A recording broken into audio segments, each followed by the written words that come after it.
Hey guys, welcome back to my channel. So in today's video, I'm going to be reviewing The Silent Patient by Alex Michaelides, and the book looks like this. It became a bestseller and it literally became a worldwide bestseller.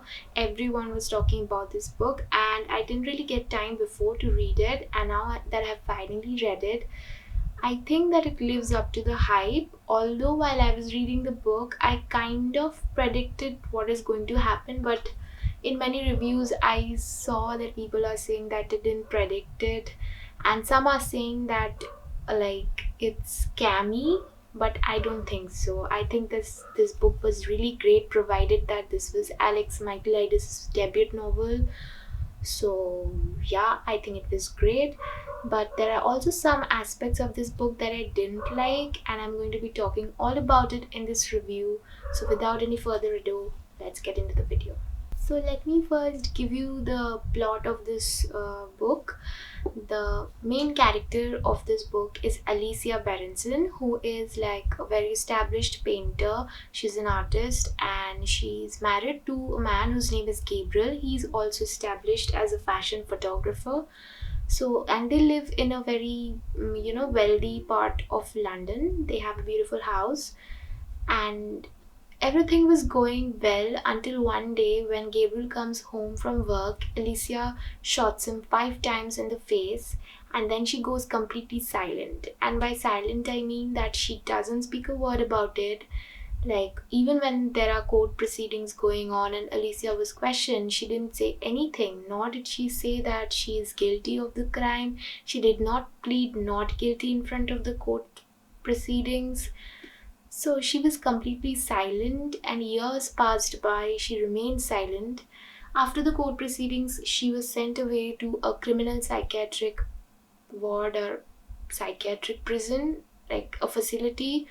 So it was named the Grove, and she was living there. So in this criminal psychiatric facility, Alicia meets Theo, who is her psychotherapist. And if you like read the synopsis at the back of the book, it's given from Alicia's perspective and then from Theo's perspective. Even the story is told from these two perspectives.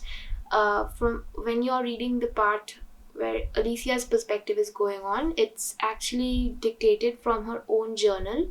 So she used to keep a journal about what is going on every day, and that is how like the events up to the murder are described. And from Theo's perspective, is like he was very determined about treating Alicia. He thought that he's the only person who can make her talk and like save her. So he was very much determined about that.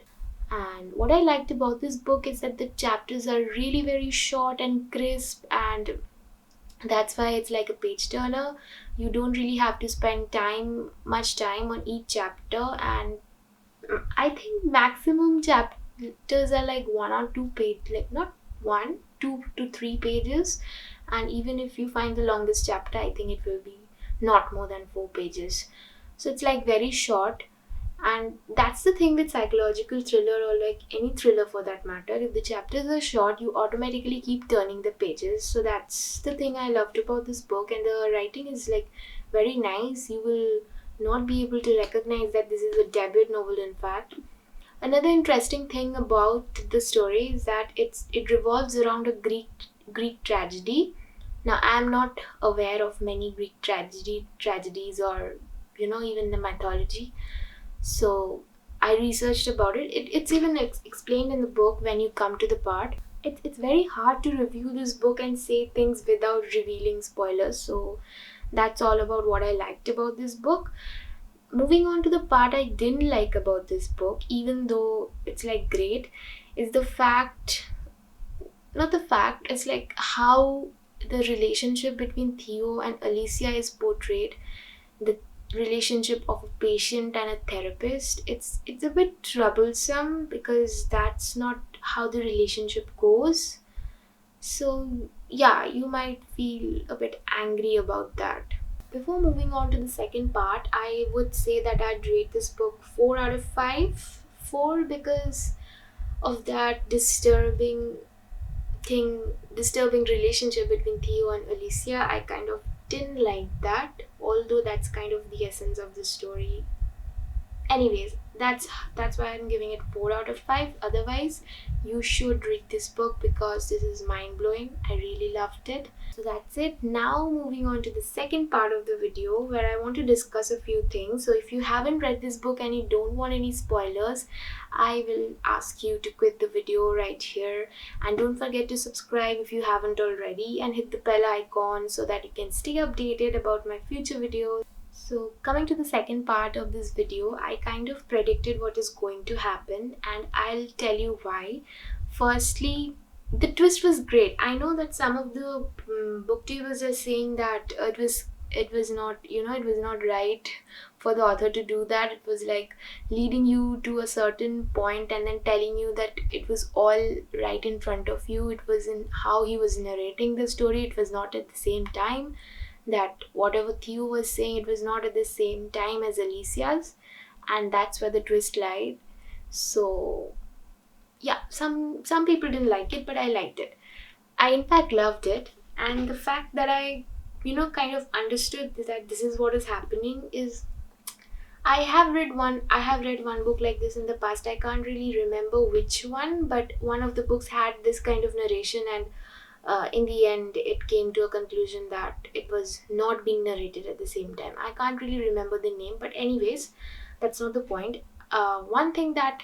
The major thing that I felt, like the point where I felt that it was not the same narration, is when Alicia attacks Theo and his face is all bruised up, and when he returns home to Kathy didn't even ask like what happened or anything like that. Like the conversations between Kathy and Theo is like, Kathy asks about certain stuff, like what happened, like why is he so stressed and why he looks down and certain stuff like that, but she never queries about the marks or bruises. So that's what struck me, like why isn't she asking what happened? Why isn't she asking what happened to Theo's face? So that's what struck me, and like I was thinking, like maybe this narration is not being done at the same time. Maybe this is like, and Theo's desperation of treating Alicia, and like it was always repeated that only he's the one who can make her talk, and that's what clicked. I was continuously thinking, why is he the one? Why is only he the one? It's not a general therapist behavior. So there must be something more to that. That's what kept me thinking more and more. The synopsis actually tells you a lot of things. It kind of brings your mind back on track. It happens with me. I don't know it happens with you or not. So like I kept reading the synopsis from time to time, and there is a part where it said that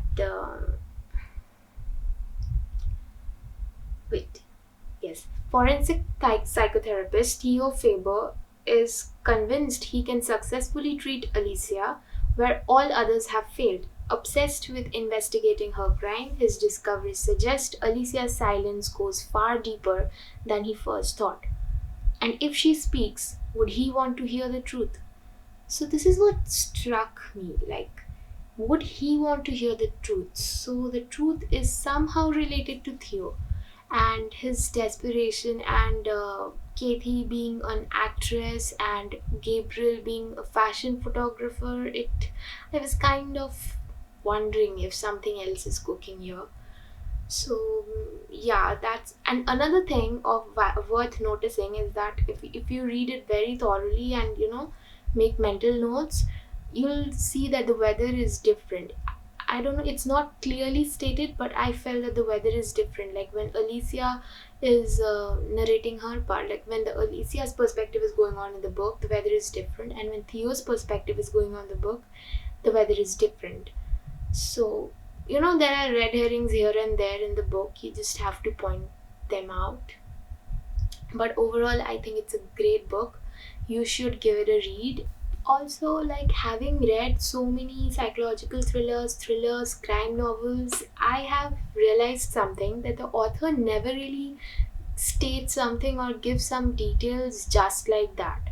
everything has a meaning. You simply have to make mental notes of those things, small things, identify them in the story, and join the dots.